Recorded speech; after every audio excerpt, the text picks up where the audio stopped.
I was the head of worldwide production at American International Pictures. A script came in about John Dillinger. It wasn't a very good script at all. But I liked the subject matter very much and talked to my boss, who owned the company, Samuel Arkoff, about making the movie. Got him relatively interested, but a little concerned because it was a period piece. Period cars, period guns, period wardrobe, which AIP meant one thing, too much money. So I needed something special to get the movie off the ground, and decided that I would go to a young man named John Milius, who had been my assistant right out of SC when he graduated in around 1967. By the time we got the script, he had become a very big screenwriter. He had written Jeremiah Johnson and Judge Roy Bean. He didn't get a credit, but he was known to rewrite Dirty Harry. But the one thing John had not been able to do, which I knew, my relationship with him, that he wanted to be a director more than anything in the world. So I took a shot and decided AIP couldn't pay his price. He was the highest paid screenwriter, one of the top 3 in Hollywood at that time. I knew AIP would never pay his price, so I decided I would go to him and say, if you'll rewrite the script for me, give me a John Milius script, I'll let you direct the movie. And after kind of a contentious beginning, he was thrilled to take practically no money to rewrite the script, practically no money to direct, and agreed to do it. John was always known at SC as a wild, crazy, blustery guy. So John, when John worked for me, he was a handful, but I gave he and another young assistant named Willard Hike, who wrote American Graffiti, I gave them their first writing assignment, a movie called The Devil's Eight. So I gave John his first screenplay and his first directing assignment. And he paid me back by making a terrific movie with Dillinger. I loved the movie. I thought he did a great job. And at that time, it was the most expensive movie AIP had ever made, just over $1 million. Buzz worked with his dad as an assistant. First of all, his father, Fred Feichens, is a very famous editor, edited many films for us. And I took a shot and made him the producer of the movie, and had to kind of fight that through the ranks. Some people thought he wasn't ready, but I knew he was. He did a spectacular job and went on to produce many films with John, and other films too, but became a very major producer. John chose the right person. Warren Oates was a perfect Dillinger. If you go back and look at pictures of Dillinger, real pictures of Dillinger, the real John Dillinger, he looked like Warren Oates. And Warren was a wonderful actor and an absolute perfect Dillinger. And John just made great choices, which I agreed with. It was a spectacular cast, especially for that size movie. I'll tell you a funny story. AIP had a bomb scare in our building, and we had armed guards around the place, and pretty hairy. Finally, it was clear for us to start coming back to work without security. And AIP had announced that we were going to make a exploitation, but we were really going to buy a movie. And it was called Blackenstein. It was actually a black exploitation film from Frankenstein. And as I pulled into the driveway and started to pull into my place, I saw an enormous man, Frank McRae. And he said, "Mr. Gordon, I'm Blackenstein." And I said, "What?" He said, "I'm Blackenstein. You got to read me."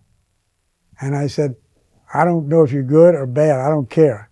But the fact that you're here for an acting job, you're going to work for me." And I got out of my car. He was 6'7", weighed about 290 pounds. And he put my son up on his shoulder, and we walked into my office. And I sent him into John. So that's casting. And casting is everything to a film. I mean, sometimes the right actor, actress, combination can make a bad film a hit. Happens all the time. So I think it's extremely important. Now, if you happen to get a good film with the right cast, you really got something. Yes, the film is a box office success for AIP. I think more importantly, it kind of elevated, people saw that we could make more important movies than that the town thought we were making. We were a very profitable company. Made a lot of movies that were watershed movies that were still well known, but we had not made a movie of this caliber, price wise. We'd made some very good movies, but not anything of this size, and that got this much of notice in the community. Well, it affected me a very interesting way. The company got a lot of, as I said, the community picked up on it, but that didn't come so quickly. What happened is that there was a very important gossip columnist in this town. And Joyce Haber, unbeknownst to me, I didn't even know her, wrote an article. Last night I screened a movie in my screening room, and I had so-and-so there and so-and-so and so-and-so. And we saw a movie. I heard what it cost, and I can't believe it. Major studios, you better take note of this. And I'd had a call early in the day from her office asking me, was it true that Dillinger cost $2.5 million? And I said, no, it cost a little over $1 million. And lo and behold, I got a big offer to become a movie producer at a major studio. And I took it. John was spectacular. John is probably as good a screenwriter who ever lived. He's a very good director. After you've done this a long time, you really don't like reading scripts. You get tired of reading scripts. I never got tired of reading a Milius script. Still today, if you had one, I couldn't wait to read it. His scripts are wonderful. And Dillinger was a fun movie to make because we all loved the movie and everybody got along. And I had much more trouble with John as my assistant than I did when he was a full-grown, important screenwriter and soon-to-be important director. I had much more trouble with him when I was paying him $100 a week or whatever it was, right out of SC. Then he was bombastic and hard to, he knew everything about everything. We knew nothing. Nobody knew anything. But he's a wonderful man, and he's had some tough illness. He'll be back, and he can do it again.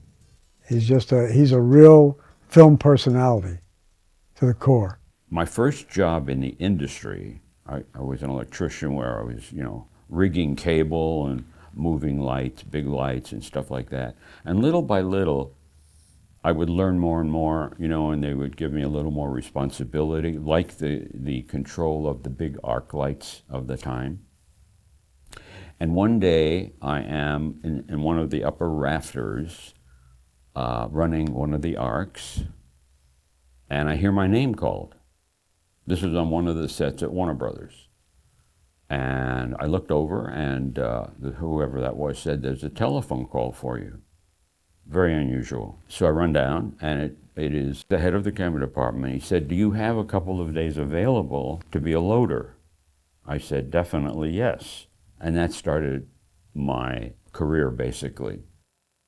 I learned about Johnny Got His Gun in the trade papers, in Variety. I made it a point of reaching the producer and having an interview with him. Very low budget film, first time director. And I think that had a lot to do with why I was offered Dillinger. If you had to pick a single person, a single job that was the most important, it would be the screenwriter.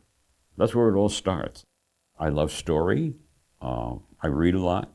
That certainly worked in my favor in terms of working with Dalton Trumbo. As far as Milius, of course he wrote in a different way. So when he wrote Dillinger, he worked on the script at his agency. He characterized his days as being ones where he would go around to different offices. He's very gregarious with people, and probably a little flirtatious, perhaps. And then when around 5 o'clock came, and the building vacated, and he sort of had the building to himself, he would sit down in his office and he would knock off 10 pages and go home. That's basically what he told me, how he put together Dillinger. What he did with Dillinger, the story of Dillinger, is a good indication of the imagination that he's got. He's very boyish, let me say. To him, these gangsters are heroes in his script, not in real life. The way he did things is also indicative of how he approaches characters, what he builds a story around. For example, he wanted, instead of saying cut, he wanted to actually shoot a gun. He was talked out of it. He wasn't particularly knowledgeable about the use of camera and lighting, but he would put the scene together with his actors. And while he's doing that, I'm thinking about camera angles and lighting and such things as that. There's a certain amount of filtration that I used, although primarily I love source lighting. Even if the scene is not actually lit by source lighting, and by that I mean light that comes through a window or practical lights in a room, I would try to reproduce those effects. One of my favorite shots was the scene where they are dancing outside. Not far away, under a tree, is a sheriff. I was so lucky with this scene because it was a soft lighting. It wasn't harsh. I just loved the way the shadows were working on all of this. And there was so much understatement. So few words needed to be said. So that scene, photographically, I just love. The love scenes, for example, a lot of that was backlit or against a window that was lit strongly, but not a lot of front lighting, because that would just wash it out. That would ruin the romantic texture of the moment. And so I'm always thinking of where we are and what the dramatic situation is. Where the emphasis is, where the mood is, how to affect the audience with how I handle that balance. Balance is critical, that's what it's all about. So it was, for me, I would say 90% style. Usually on a low-budget film, I'm not involved with the choice of locations because the director working with the art director are the ones that usually, and the production manager, they have gone out and done a lot of that choosing. When you talk about exteriors, you're talking about, in large part, Oklahoma. Just being there gives you a feeling, and we're talking about a period. So that all works together. So a lot of my choices were to convey that. One of the things that I learned from the script and from doing all this is how much gangsterism there was in the period. These gangsters were doing it out of a certain need of the time, having fun with it to a certain extent, but some of them were real killers and psychopaths. And like I say, there were so many of them. Warren was great. I mean, one of the things I liked about Warren and his performance is that there was no exaggeration. You didn't have to exaggerate, partly because of the lines that John had written and the situations that he'd written. To be an actor, you have to have a capacity for words, for the language, for the English language. And I admire actors. They're almost always very intelligent, and they get so much from the written word. You have to think about their process. And this is something that you tend not to think about. You just accept it. But they are a special group of people who have proven how much they can get from the written word. I formulated a reputation, I think, for being able to work with first-time directors. Because John Milius and Dalton Trumbo is not the whole list of first-time directors that I've worked with. Part of the process in Hollywood is writers selling their script and being hired to direct as well, but they've never directed before. And so I think I was considered a cameraman who could handle a first-time director or, fill in for the needs that a first-time director might have. It's a film that I'm glad I did. And I would put that up as an example of what I have done. I've had a lot of opportunities to express my approach to the visual side of film and what I can contribute to a film. So if the question is, what does this guy, what can he do? I'd be glad to say, look at Dillinger and you'll get an idea.